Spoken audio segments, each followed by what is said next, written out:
Students welcome to my YouTube channel ओएज education point. तो आज आम पढ़ा तुम चतुर्थ श्रेणी आम विचित्र विश्व प्रथम पाठ एकत्र वास करवा।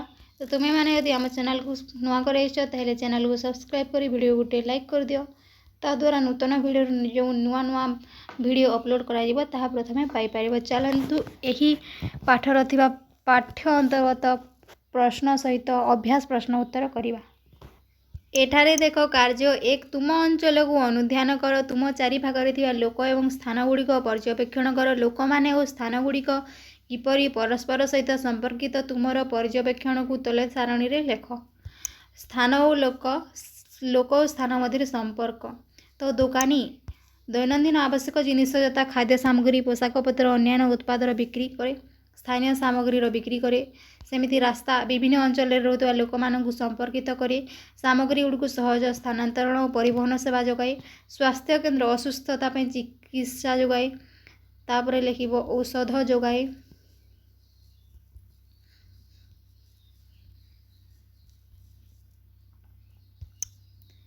पुलिस सुरक्षा प्रदान करे। चोरों को धरे।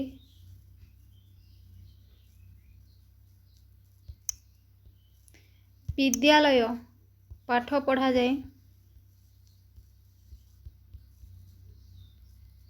शिक्षा दियंती।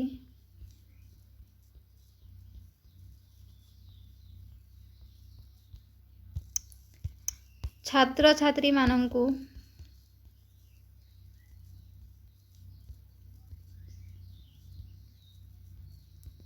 श्रृंखलित करंती।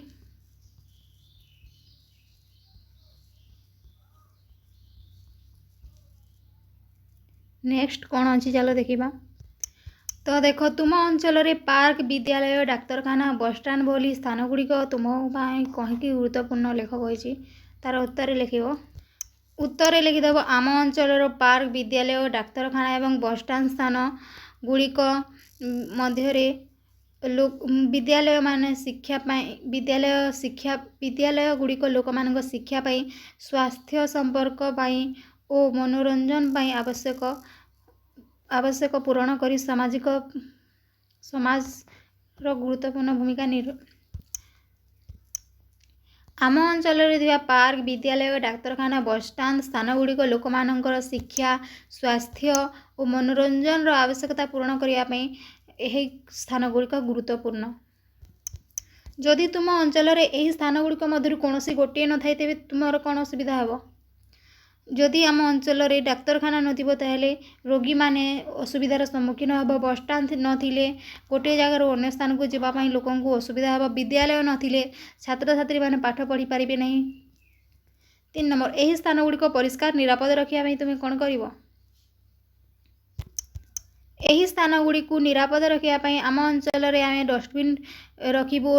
ट्राफिक नियम मानिबू। अन्य मानक मध्य ताहा करने प्रेरणा देबू। तुम अंचल को ठीक रखिबारे सहायता करथुवा लोक मानक चिन्हट कर से वृत्ति कर। तो प्रथमे झाड़ूदार गाँ चारि पाख सफा सुतुरा रखी।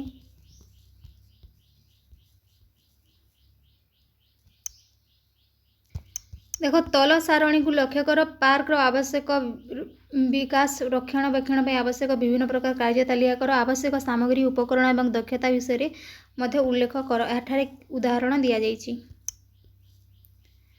तो एटा मिस्त्री इटा और सीमेंट व्यवहार करी कांथ तैयारी करबा तार काम कर्नी रे से काम करे। एटा हिबो बढ़ेई काठ काम करे। एटा हिबो करत। माली फूल बगीचा तदारक करे।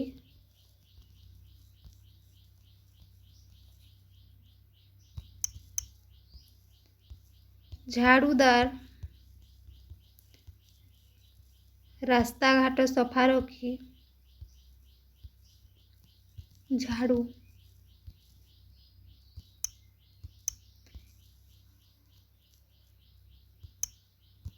ଇଲେକ୍ଟ୍ରିସିଆନ୍,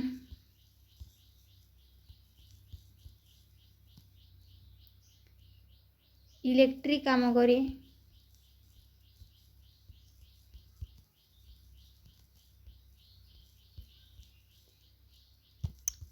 ଏଇଟା ହେଇଯିବ ପଳାଶ ଓ ଆଗରେ ଗୋଟେ ଛାଡ଼ି ଦେଇଥିଲି, ଏଇଟା ହେଇଯିବ ଝାରି।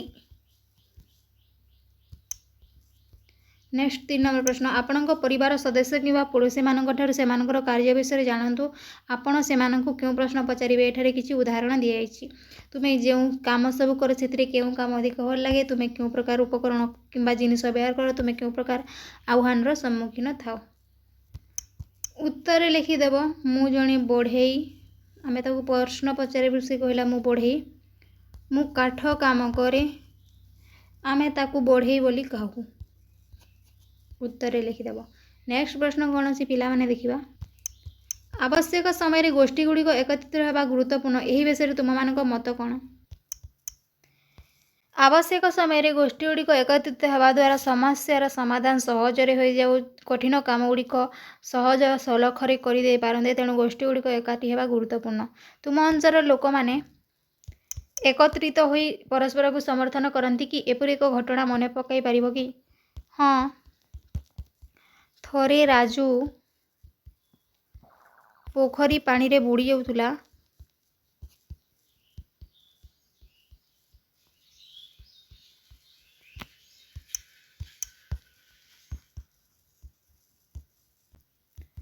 ତାକୁ ଗାଁ ଲୋକ ବଞ୍ଚାଇଲେ।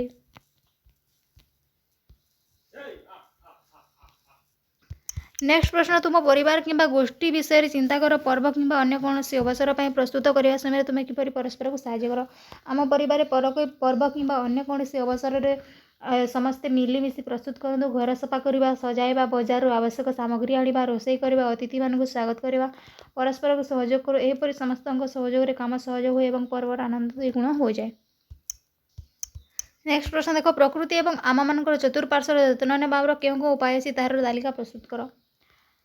ଅଧିକରୁ ଅଧିକ ଗଛ ଲଗାଇବା, ସେଗୁଡ଼ିକର ଯତ୍ନ ନେବା, ପାଣିର ଅପଚୟ ନକରି ସଞ୍ଚୟ କରିବା, ପ୍ଲାଷ୍ଟିକ୍ ବ୍ୟବହାର କମାଇ କପଡ଼ା କିମ୍ବା କାଗଜ ବ୍ୟାଗ୍ ବ୍ୟବହାର କରିବା, ଘର ଓ ଆଖପାଖ ପରିବେଶକୁ ସଫା ରଖିବା, ଅଳିଆ ଆବର୍ଜନାକୁ ଡଷ୍ଟବିନ୍ରେ ପକାଇବା, ବାୟୁ ଶବ୍ଦ ପ୍ରଦୂଷଣ କମାଇବା, ବିଦ୍ୟୁତର ସଠିକ୍ ବ୍ୟବହାର କରି ଅପଚୟ ରୋକିବା, ପଶୁପକ୍ଷୀମାନଙ୍କର ସୁରକ୍ଷା କରିବା, ବର୍ଷା ହେଲେ ସଂରକ୍ଷଣ କରିବା, ଅନ୍ୟମାନଙ୍କୁ ପରିବେଶ ସୁରକ୍ଷା ବିଷୟରେ ସଚେତନ କରାଇବା, ଅନ୍ୟମାନଙ୍କୁ ସାହାଯ୍ୟ କରିବା। ଏକାଠି କାମ କରିବା ଦ୍ୱାରା ଆମ କିପରି ଗୋଷ୍ଠୀକୁ ଉନ୍ନତି କରାଯାଇପାରିବ?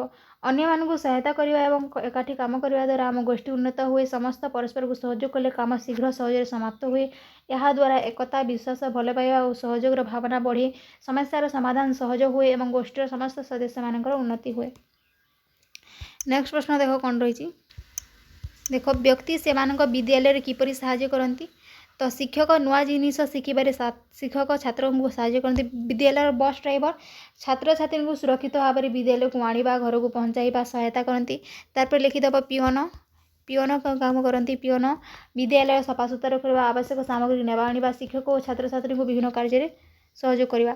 ତାପରେ ଲାଇବ୍ରେରୀ ସାର୍ ପୁସ୍ତକ ସଂରକ୍ଷଣ କରନ୍ତି, ଛାତ୍ରଛାତ୍ରୀଙ୍କୁ ପୁସ୍ତକ ଦେଇଥାନ୍ତି, ପଢ଼ିବାକୁ ପ୍ରେରଣା ଦିଅନ୍ତି ଏବଂ ପୁସ୍ତକାଳୟ ଶୃଙ୍ଖଳା ରକ୍ଷା କରନ୍ତି।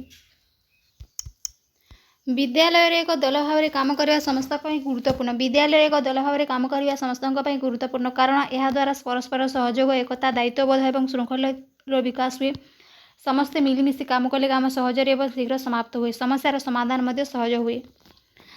ତୁମ ବିଦ୍ୟାଳୟ ଗୋଷ୍ଠୀର ସଦସ୍ୟ ଭାବେ ତୁମର ଭୂମିକା କ'ଣ? ମୁଁ ବିଦ୍ୟାଳୟର ଗୋଷ୍ଠୀର ଜଣେ ସଦସ୍ୟ ଭାବେ ବିଦ୍ୟାଳୟର ନିୟମ ମାନେ, ଶିକ୍ଷକମାନଙ୍କୁ ସମ୍ମାନ କରେ, ସହପାଠୀମାନଙ୍କୁ ସହାୟତା କରେ, ବିଦ୍ୟାଳୟକୁ ସଫାସୁତୁରା ରଖେ ଏବଂ ସମସ୍ତ କାର୍ଯ୍ୟରେ ଦଳ ସହ ମିଶି କାମ କରେ। ତାପରେ ଦେଖ 2 ନମ୍ବର ପ୍ରଶ୍ନ, 4-5 ଜଣ ଛାତ୍ରଛାତ୍ରୀଙ୍କୁ ନେଇ ଛୋଟ ଛୋଟ ଦଳ ଗଠନ କର। ନିମ୍ନଲିଖିତ ତାଲିକାରୁ ମଜାଦାର କାର୍ଯ୍ୟ ବାଛ। ବୃକ୍ଷରୋପଣ, ସ୍ୱଚ୍ଛତା ଅଭିଯାନ, ପ୍ରକୃତି ସାମଗ୍ରୀ ଓ କଳାକୃତି ପ୍ରସ୍ତୁତି, ପତ୍ର ନିର୍ମାଣ, ଥାଳି ଭଳି କିଛି ବ୍ୟବହାରଯୋଗ୍ୟ ଜିନିଷ କିମ୍ବା ମାଲା ପରି ଏକ ସାଜସଜ୍ଜା ବସ୍ତୁ। ଏହି କାର୍ଯ୍ୟ ପରେ ଏହି ସାରଣୀଟି ପୂରଣ କର। ତ ଦଳର ନାମ ସବୁଜ ବନ୍ଧୁ ଦଳ। ମନୋନୀତ କାର୍ଯ୍ୟ ବୃକ୍ଷରୋପଣ, ଆବଶ୍ୟକ ସାମଗ୍ରୀ ଚାରା, ଗଛ, କୋଦାଳ, ପାଣି, ଖତ, ବାଲ୍ଟି। ତୁମେ କ'ଣ ଶିଖିଛ? ଗଛ ଲଗାଇବା, ଗଛର ଯତ୍ନ ନେବା, ପରିବେଶକୁ ସବୁଜ ରଖିବା, ସୁସ୍ଥ ରଖିବା, ମିଳିମିଶି କାମ କରିବା ଗୁରୁତ୍ୱପୂର୍ଣ୍ଣ। 2 ନମ୍ବର ଦଳ ସ୍ୱଚ୍ଛ ଭାରତ ଦଳ। ସ୍ୱଚ୍ଛ ଭାରତ, ଝାଡ଼ୁ, ଡଷ୍ଟବିନ୍, ଗ୍ଲୋଭ୍ସ, ଅଳିଆ ବ୍ୟାଗ୍।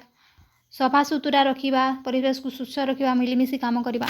नेक्स्ट दलर नाम प्रकृत कला दल। प्रकृत सामग्री कलाकृति प्रस्तुत पत्र फूल फल डाल सूता गंध कंजी प्राकृतिक सामग्री सठिक व्यवहार सृजनशील और दलगत भाव कार्य करवा। तापर देख मु गोटे भाई एमिति एक स्थान करती जात्री जाही विश्राम बसंती बस को अपेक्षा करी काले छाड़देव बस तांकरी दूर हेउ बा हेउ निकट बस देखाए सभी को बाट। तो यहाँ कौन हो बस स्टैंड। मु रखे चिठी दूर पाख स्टाम्प पार्सल एठी अपेक्षारत लेखाटाए लिखि पकाई दियो मोर नाम कही जानी तो जाओ। तो यहाँ हो पोस्ट ऑफिस।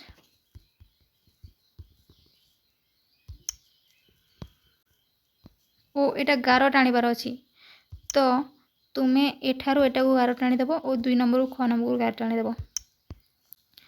रंग रंगिया चीज सकालू संजे न आसिले हुएनी निद पनीपरिया फल सांग को डाली मसला थाए सबुठू व्यस्त थान और पासे दिन राति न थाए। तो यहाँ हो बजार। एते बड़ जगार मोर दौड़ और खेल खसड़ा और दोली तुम्हें नीति मौज कर मन तुम खुशी मो पाखक आसिले जनिष यदि मोर नाम कही दियोरे पिले पड़िया। तो पिला माने ये थिला तुम प्रथम पाठर प्रश्न उत्तर। जदि भिडियोटी भल लगे भिडियोटी लाइक कर चैनल को सब्सक्राइब करी कमेंट करने को जमार भूलबनी। तुम्हें क्यों क्लास रे पढ़ुच और क्यों पाठ पाई नेक्स्ट वीडियो चाहूच तुम्हें निश्चय कमेंट कर।